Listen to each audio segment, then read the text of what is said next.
ಎಲ್ರಿಗೂ ನಮಸ್ಕಾರ. ಈ ವಿಡಿಯೋ ಆರಂಭ ಮಾಡಲಿಕ್ಕಿಂತ ಮುಂಚೆ ನೆಚ್ಚಿನ ಎಲ್ಲ ಅನ್ನದಾತರಿಗೆ ಈ ವರ್ಷದ ಮೊದಲ ಹಬ್ಬವಾದ ಸಂಕ್ರಾಂತಿ ಹಬ್ಬದ ಹಾರ್ದಿಕ ಶುಭಾಶಯಗಳು. ಧನಾತ್ಮಕ ಆಲೋಚನೆಗಳು ಯಾವಾಗಲೂ ಸದಾ ನಿಮ್ಮ ಜೊತೆ ಇರಲಿ ಅಂತ ಹಾರೈಸ್ತಾ ಒಂದು ವಿಚಾರಕ್ಕೆ ಬರೋಣ. ಇವಾಗ I think last few more ಡೇಸಿಂದ ಈ ಒಳ ಮೀಸಲಾತಿಯ ಬಿಲ್ ರಾಜ್ಯಪಾಲರಿಂದ ಅಂಕಿತ ಆಗದೇನೆ ಏನು ಅದು ವಾಪಸ್ ಬಂತು, ಅದಕ್ಕೆ ಸಂಬಂಧಪಟ್ಟ ಹಾಗೆ ನಾನು ಒಂದಷ್ಟು ಇನ್ಫಾರ್ಮೇಷನ್ಸ್ ನಿಮಗೆ ಪ್ರೊವೈಡ್ ಮಾಡ್ತಾ ಬರ್ತಾ ಇದ್ದೀನಿ. ಸೊ ಆಲ್ಮೋಸ್ಟ್ ಯಾವ ಪ್ಲಾಟ್ಫಾರ್ಮ್ಸಲ್ಲಿ ಇದಕ್ಕೆ ಸಂಬಂಧಪಟ್ಟ ಹಾಗೆ ನ್ಯೂಸ್ ಅಪ್ಡೇಟ್ ಆಗ್ತಾ ಇರುತ್ತೆ ಅಂತ ನಾನು ಬ್ರೌಸ್ ಮಾಡ್ತಾ ಇರ್ತೀನಿ ನಾನು. ಸೊ ಏನಕ್ಕೆ ಅಂತಂದರೆ, ಇನ್ ಕೇಸ್ ಇದು ಅಂಗೀಕಾರ ಆಗದೆ ಅದು ಡಿಲೇ ಆಯಿತು, ಮುಂದೆ ಹೋಯ್ತಾ ಇದೆ ಅಂತಂದರೆ ಇಟ್ ಮೀನ್ಸ್ ನೇಮಕಾತಿಗಳು ಎಗೇನ್ ಮತ್ತೆ ಡಿಲೇ ಆಗುತ್ತೆ, ವಿಳಂಬ ಆಗುತ್ತೆ. ಅದರಲ್ಲೂ ತುಂಬ ಹೋಪ್ಸ್ ಇರ್ತಕ್ಕಂಥ ಒಂದು ನೋಟಿಫಿಕೇಶನ್ ಅಂತಂದರೆ that is teacher recruitment notification. So Kalyana Karnataka ಭಾಗ ಮತ್ತು ಕಲ್ಯಾಣ ಕರ್ನಾಟಕೇತರ ಭಾಗ ಮತ್ತು ಏಡೆಡ್ ಸ್ಕೂಲ್ಸು ಮತ್ತು ಕೆಲವೊಂದು HSTR ಪೋಸ್ಟನ್ನು ಕೂಡ ಕ್ಲಬ್ ಮಾಡಿ ನೋಟಿಫಿಕೇಷನ್ ಮಾಡ್ತೀವಿ ಅಂತ ಸಾಕಷ್ಟು ತಿಂಗಳುಗಳಿಂದ ಎಜುಕೇಷನ್ ಮಿನಿಸ್ಟ್ರು ಹೇಳ್ತಾ ಬಂದಿದ್ರು. ಈಗ ನೋಡಿ, ಸರ್ಕಾರದ ಸ್ಪಷ್ಟನೆ ಯಾವ ಹಂತಕ್ಕೆ ಬಂದಿದೆ ಈಗ. ಸೊ ಇವರು ಪಾರ್ಲಿಮೆಂಟ್ರಿ ಅಫೇರ್ಸ್ ಇವರು ಕಾನೂನು ಸಚಿವರು ಅಂತ ಏನಿದ್ದಾರೆ, ಏನು ಹೇಳ್ತಾ ಇದ್ದಾರೆ ಅಂತ. ಸೊ ಇವತ್ತು ಕೂಡ ಸಂಯುಕ್ತ ಕರ್ನಾಟಕ ದಿನಪತ್ರಿಕೆಯಲ್ಲಿ ಇದಕ್ಕೆ ಸಂಬಂಧಪಟ್ಟ ಹಾಗೆ ಒಂದಷ್ಟು ವಿವರಗಳನ್ನು ಅಪ್ಡೇಟ್ ಮಾಡಲಾಗಿದೆ. ಇಲ್ಲಿ ಕ್ವಿಕ್ಕಾಗಿ ಎಲ್ಲವನ್ನು ಮುಗಿಸ್ಕೊಡ್ತೀನಿ ನಾನು. ನೋಡಿ, ಇಲ್ಲಿದೆ, ಇಲ್ಲಿ SC ಒಳ ಮೀಸಲಾತಿ ಬಿಲ್ ವಾಪಸ್ ನೇಮಕಾತಿ ಬಂದಂತ ಇದೆ ಖಂಡಿತವಾಗ್ಲೂ. ಏಕೆಂದರೆ ಈಗ ಇದ್ರ ಪ್ರಕಾರವಾಗಿ ಯಾವುದೇ ನೇಮಕಾತಿಗಳ ಅಧಿಸೂಚನೆ ಆಯಿತು ಅಂತಂದರೆ ಇಲ್ಲಿ ಏನು ವರ್ಗೀಕರಣವನ್ನು ಮಾಡಿದ್ದಾರೆ ಕ್ಯಾಟಗರಿ ವೈಸ್ ಎಷ್ಟೆಷ್ಟು ಪರ್ಸೆಂಟ್ ಅಂತ ಅದನ್ನು ತೋರಿಸಲೇಬೇಕಾಗುತ್ತೆ. ಸೊ ಅಂಥ ಒಂದು ಸಮುದಾಯಕ್ಕೆ ನೋಟಿಫಿಕೇಷನ್ಲಿ. ಬಟ್ ಇದು ಅಂಗೀಕಾರ ಆಗಲಿಲ್ಲ ಅಂತಂದಾಗ ಏನಾಗುತ್ತೆ, ಏನಾದರೂ ನೋಟಿಫಿಕೇಷನ್ ಮಾಡ್ತು ಅಂತಂದರೆ ಈ ಇಶ್ಯೂಸನ್ನ ಹಿಂಗೆ ಇಟ್ಕೊಂಡು ಮತ್ತೆ ಕೋರ್ಟ್ಗೆ ಹೋಗಿ ಮತ್ತೆ ಸ್ಟೇ ಆಗುತ್ತೆ. ಹಾಗಾಗಿ ಇದು ಬಿಫೋರ್ ನೋಟಿಫಿಕೇಷನ್ಸು ಯಾವುದೇ ಇಲಾಖೆ ಆಗಲಿ ಮುಂಚೆನೇ ಇದು ಕ್ಲಿಯರ್ ಆಗಬೇಕು ಎಲ್ಲವೂ ಕೂಡ. ಸ್ಪಷ್ಟೀಕರಣ ಕೇಳಿ ಮಸೂದೆ ಸರ್ಕಾರಕ್ಕೆ ಹಿಂದಿರುಗಿಸಿದ ರಾಜ್ಯಪಾಲ. ಆದಷ್ಟು ಬೇಗ ರಾಜ್ಯಪಾಲರಿಗೆ ಸ್ಪಷ್ಟೀಕರಣ ಕೊಡ್ತೇವೆ ಅಂತ ಸಚಿವ ಐ ಥಿಂಕ್ HK ಪಾಟೀಲ್ ಅವರು ಹೇಳಿದ್ದಾರೆ. ಸೊ ಏನು ಹೇಳಿದ್ದಾರೆ, ಆದಷ್ಟು ಬೇಗ ಅಂದರೆ ಏನು ಕತೆ, ಎಲ್ಲವನ್ನು ಕ್ವಿಕ್ಕಾಗಿ ಮುಗಿಸ್ಬೋಣ ಈಗ. ಸೊ ಒಳ ಮೀಸಲಾತಿ ಮಸೂದೆ ಚಳಿಗಾಲದ ಅಧಿವೇಶನದಲ್ಲಿ ಅಂಗೀಕಾರವಾಗಿದ್ದ ಬೆನ್ನಲ್ಲೇ ನೇಮಕಾತಿ ಪ್ರಕ್ರಿಯೆ ನಡೆಸಲಿಕ್ಕೆ ಮುಂದಾಗಿದ್ದಂಥ ರಾಜ್ಯ ಸರ್ಕಾರಕ್ಕೆ ರಾಜ್ಯಪಾಲರು ಸಾಥ್ ನೀಡಿದ್ದಾರೆ. ಮಸೂದೆಯ ಕುರಿತು ಕೆಲವು ಸ್ಪಷ್ಟೀಕರಣ ನೀಡುವಂತೆ ಕೇಳಿ ರಾಜ್ಯಪಾಲರು ತಾವರ್ಚಂದ್ ಗೆಹ್ಲೋಟ್ ಅವರು ಈಗ ವಾಪಸ್ ಮಾಡಿದ್ದಾರೆ. ಇದರಿಂದಾಗಿ ಈಗ ಸರ್ಕಾರ ಏನಾಗಿದೆ, ವಿವಿಧ ಇಲಾಖೆಗಳಲ್ಲಿ ಈಗಾಗಲೇ ಸುಮಾರು 2.25 ಲಕ್ಷ ಹುದ್ದೆಗಳು ವೇರಿಯಸ್ ಡಿಪಾರ್ಟ್ಮೆಂಟ್ಸಲ್ಲಿ ಖಾಲಿ ಇರುವಂಥದ್ದು. ಸೊ ಈಗ ಏನು ಮಾಡೋದು ಈಗ. ನಾವೇನೋ ಅಂಗೀಕಾರತೆ ಆಗುತ್ತೆ ಅಂತ ಅಂದ್ಕೊಂಡಿದ್ವಿ, ಮತ್ತೆ ಸಮಸ್ಯೆ ಐತಲ್ಲ ಅಂತ ಅವ್ರಿಗೊಂದು ಈಗ ಒಂದು ಡಿಸಪಾಯಿಂಟ್ ಆಗಿದೆ. ಅವ್ರಿಗಾಗೋದಿರಲಿ, ಕೆಲವೊಂದು ಇಲಾಖೆಗಳ ನೇಮಕಾತಿ ಪರೀಕ್ಷೆಗಳನ್ನು ನಂಬ್ಕೊಂಡಂಥ ಅಭ್ಯರ್ಥಿಗಳಿದ್ರಲ್ಲ ಅವ್ರಿಗೆ ತುಂಬ ಡಿಸಪಾಯಿಂಟ್ಮೆಂಟ್, ಇದು ಸಖತ್ ಹತಾಶೆ ಆಗಿಬಿಡ್ತಾರೆ ಅವರು. ನೋಡಿ, ಇಲ್ಲಿದೆ 17% SC ಮೀಸಲು ಕೋಟ ಅಂತ. ಡಿಸೆಂಬರ್ನಲ್ಲಿ ಬೆಳಗಾವಿಯಲ್ಲಿ ನಡೆದಂಥ ಚಳಿಗಾಲ ಅಧಿವೇಶನದಲ್ಲಿ ಸರ್ಕಾರ ಪರಿಶಿಷ್ಟ ಜಾತಿಗಳ ಒಳ ಮೀಸಲಾತಿ ಮಸೂದೆಯನ್ನು ಧ್ವನಿಮತದಿಂದ ಅಂಗೀಕರಿಸಿತು. ಆ ಟೈಮಲ್ಲೂ ಕೂಡ ಒಂದಷ್ಟು ಕ್ಲಾಶಸ್ ಆಗಿತ್ತು ಅಸೆಂಬ್ಲಿಯಲ್ಲಿ.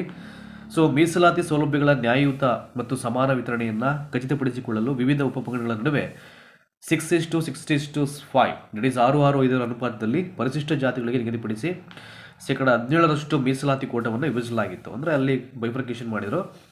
ಇದಕ್ಕೆ ಅಂಕಿತವನ್ನು ಕೋರಿ ಅಲ್ಲಿ ಸರ್ವಾನುಮತದಿಂದ ಧ್ವನಿಮತದಿಂದ ಅಲ್ಲಿ ಏನು ಒಪ್ಕೊಂಡಿದ್ರು ಅಸೆಂಬ್ಲಿಯಲ್ಲಿ, ಈಗ ಅದಕ್ಕೆ ರಾಜ್ಯಪಾಲರಿಂದ ಅಂಕಿತ ಆಗಬೇಕಲ್ಲ, ಅವಾಗಷ್ಟೇ ಅದಕ್ಕೆ ಒಂದು ವ್ಯಾಲ್ಯೂ ಬರುತ್ತೆ ಅಂತ. ಈ ಮಸೂದೆಯಿಂದ ರವಾನಿಸಲಾಗಿತ್ತು. ಇದೀಗ ಹೆಚ್ಚಿನ ಸ್ಪಷ್ಟೀಕರಣವನ್ನು ಕೋರಿ ಗವರ್ನರು ಮತ್ತೆ ಸರ್ಕಾರಕ್ಕೆ ವಾಪಸ್ ಕಳಿಸಿದ್ದಾರೆ.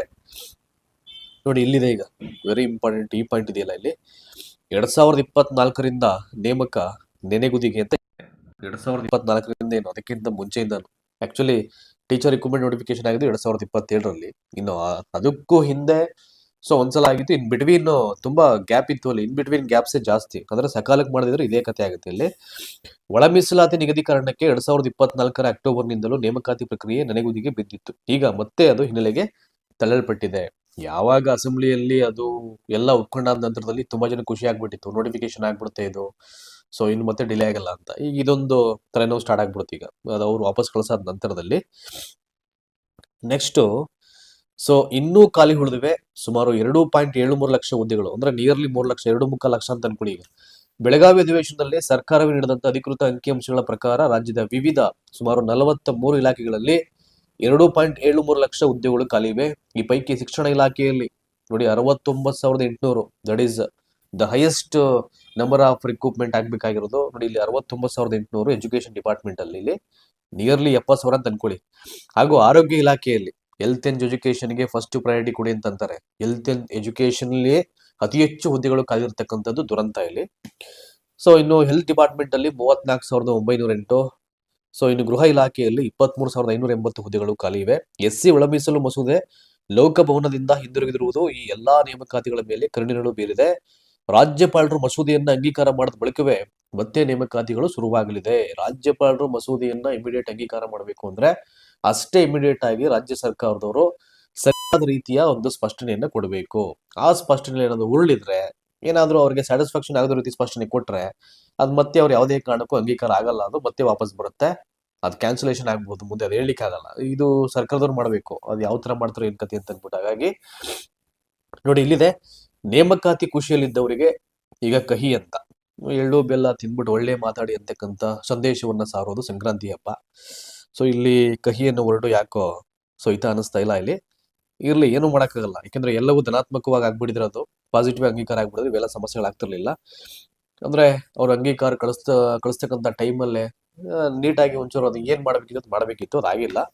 ಈ ಅನಿರೀಕ್ಷಿತ ಬೆಳವಣಿಗೆ ಸರ್ಕಾರದ ಹಲವು ಇಲಾಖೆಗಳ ನೇಮಕಾತಿ ಮೇಲೆ ಪರಿಣಾಮ ಬೀರಲಿದೆ. ಈ ಮಸೂದೆ ಅಂಗೀಕಾರದ ಬಳಿಕ ನೇಮಕಾತಿ ಪ್ರಕ್ರಿಯೆ ಆರಂಭ ಮಾಡಲಿಕ್ಕೆ ಎಲ್ಲಾ ಸಿದ್ಧತೆ ನಡೆಸಿತ್ತು. ಇದೀಗ ಮತ್ತಷ್ಟು ವಿಳಂಬವಾಗಲಿದೆ. ಮೂಲಗಳ ಪ್ರಕಾರ ಸರ್ಕಾರ ಒಳ ಮೀಸಲಾತಿ ಸಮಸ್ಯೆ ಬಗೆಹರಿದ ತಕ್ಷಣವೇ ಪೊಲೀಸ್, ಆರೋಗ್ಯ ಮತ್ತು ಶಿಕ್ಷಣ ಇಲಾಖೆ ಸೇರಿದಂತೆ ವಿವಿಧ ಇಲಾಖೆಗಳಲ್ಲಿ ಖಾಲಿ ಇರುವ 30,000ಕ್ಕೂ ಅಧಿಕ ಹುದ್ದೆಗಳನ್ನ ತಕ್ಷಣವೇ ಭರ್ತಿ ಮಾಡಬೇಕಿತ್ತು. ಆದರೆ ಈಗ ನೇಮಕಾತಿ ಆಗಬಹುದು ಎಂಬ ನಿರೀಕ್ಷೆಯಲ್ಲಿದ್ದವರಿಗೆ ನಿರಾಶೆಯಾಗಿದೆ.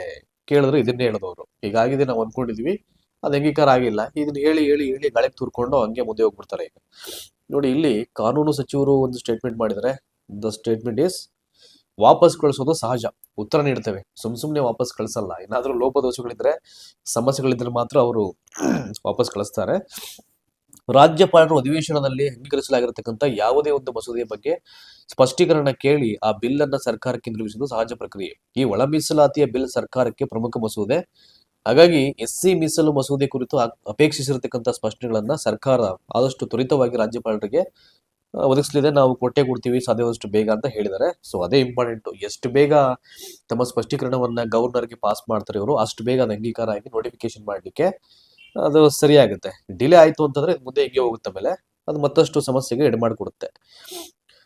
ಇನ್ನು ಇದು ಒಂದು ರೀಸನ್ ಇದೆ ಯಾಕೆ ಇದೊಂದು ಮಿಸ್ಟೇಕ್ ಆಗಿರ್ಬೋದು ಅಂಕಿತ ಆಗ್ತೆ ಅಂತ. ನೋಡಿ, ಇಲ್ಲಿ ನಾನು ಹೇಳ್ತೀನಿ ನಿಮ್ಗೆ, ಅದನ್ನ ಪ್ರತಿಯೊಂದು ನಂಗೆ ಓದ್ತಾ ಇಲ್ಲಿ. ನಿವೃತ್ತ ನ್ಯಾಯಮೂರ್ತಿ HN ನಾಗಮೋಹನ್ ದಾಸ್ ಅವರ ನೇತೃತ್ವದ ಏಕವ್ಯಕ್ತಿ ಆಯೋಗವು ವಿವಿಧ ಉಪಪಂಗಡಗಳಲ್ಲಿ SC ಒಳ ಮೀಸಲಾತಿ ಕುರಿತು ನೀಡಿದ್ದಂತ ಶಿಫಾರಸುಗಳಲ್ಲಿ ನೇಮಕಾತಿಯಲ್ಲಿ ಜಾರಿಗೆ ತರಲು ಕಾದುಕೊಳ್ತಿತ್ತು. ಆಂತರಿಕ ಕೋಟಾ ಸಮಸ್ಯೆಯನ್ನು ಪರಿಹರಿಸದೆ ನೇಮಕಾತಿ ನಡೆಸಿದರೆ ಸಮುದಾಯಗಳಿಗೆ ಅನ್ಯಾಯವಾಗಲಿದೆ ಎಂಬ ಕಾರಣಕ್ಕೆ ಸರ್ಕಾರ ಎಲ್ಲಾ ನೇಮಕಾತಿಗಳನ್ನ ಸ್ಥಗಿತಗೊಳಿಸಿದೆ ಅಂತ ಇತ್ತು. ಫಸ್ಟ್ ಆಗಿದ್ದು ಅದು. ನೋಡಿ, ಇಲ್ಲಿದೆ ಮಾರ್ಗಸೂಚಿಯನ್ನ ರಚಿಸಿದ್ದೇ ಮುಳುವಾಗಿದೆ. ಅಂದ್ರೆ ಯಾವ ರೀತಿ ಮಾರ್ಗಸೂಚಿ ಎಲ್ಲ ಮಾಡಬೇಕಿತ್ತು, ಅವರು ಯಾವ್ದನ್ನ ಮಾಡಬಾರ್ದಾಗಿತ್ತು, ಅದು ಪ್ರಾಬ್ಲಮ್ ಮಾಡಿರ್ಬೋದು. ಸೊ SC ಒಳ ಮೀಸಲಾತಿ ಕುರಿತು ಆಯೋಗ 2024 ಆಗಸ್ಟ್ 4ರಂದು ವರದಿಯನ್ನ ಮಂಡಿಸಿತ್ತು. ಅವಾಗ್ಲೇನೆ 2 years ಬ್ಯಾಕ್ ಇಲ್ಲಿ ಸರ್ಕಾರ ಕೆಲವು ಮಾರ್ಪಾಡುಗಳೊಂದಿಗೆ ಸ್ವೀಕಾರ ಮಾಡಿತ್ತು. 2025 ಅಕ್ಟೋಬರ್ನಲ್ಲಿ SC ಒಳ ಮೀಸಲಾತಿ ಕೋಟಾ ಸೂಚನೆಯನ್ನ ಕೊಟ್ಟಿತ್ತು. ಆದ್ರೆ ಈವರೆಗೂ ಸರ್ಕಾರ ಉಪವರ್ಗಗಳನ್ನ ಗುರುತಿಸಲು ಜಾತಿ ಪ್ರಮಾಣ ಪತ್ರ ನೀಡುವ ಮಾರ್ಗಸೂಚಿಗಳನ್ನು ಹೊರಡಿಸಿಲ್ಲ. ಇದೊಂದು ಇಂಪಾರ್ಟೆಂಟ್ ಆಗ್ಬೋದು.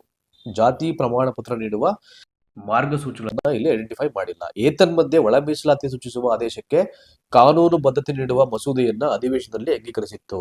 ಅಸೆಂಬ್ಲಿಯಲ್ಲಿ ಅಂಗೀಕಾರ ಆಗ್ಬಿಟ್ರೆ ಅದು ಎಲ್ಲಾ ಸಮಸ್ಯೆಯಿಂದ ಮುಕ್ತಿ ಸಿಕ್ತು ಅಂತಲ್ಲ ಅದು.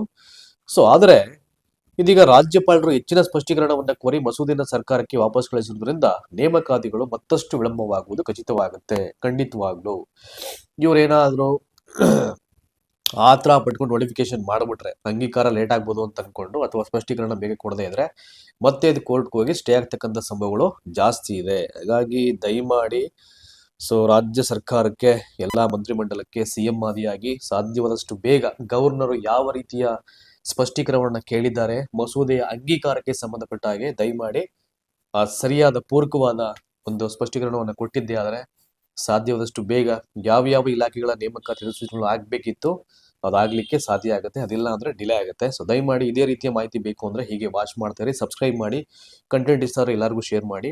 ಸೊ ನಾವಂತೂ ಅಪ್ಡೇಟ್ ನಾನು ತಗೊಳ್ತಾ ಇರ್ತೀನಿ. ನಾನು ಎಲ್ಲೆಲ್ಲಿ ಏನು ಇಲಾಖೆಯಿಂದ ಏನು ಸ್ಪಷ್ಟೀಕರಣ ಹೋಗ್ತಾ ಇದೆ, ಎಲ್ಲೆಲ್ಲಿ ಅಪ್ಡೇಟ್ಸ್ ಬರುತ್ತೆ, ನಾವು ಕೂಡ ಎವ್ರಿ ಡೇ ಸರ್ಚ್ ಮಾಡ್ತಾ ಇರ್ತೀವಿ. ನಾವು ಬಂತು ಅಂತಂದ್ರೆ ಇಮಿಡಿಯೇಟ್ ನಮ್ಮ ವಾಹಿನಿ ಕಡೆಯಿಂದ ನಿಮ್ಗೆ ಮಾಹಿತಿ ಅದು ಬಂದೇ ಬರುತ್ತೆ. Thank you so much. ಎಲ್ರಿಗೂ ಒಳ್ಳೆಯದಾಗಲಿ.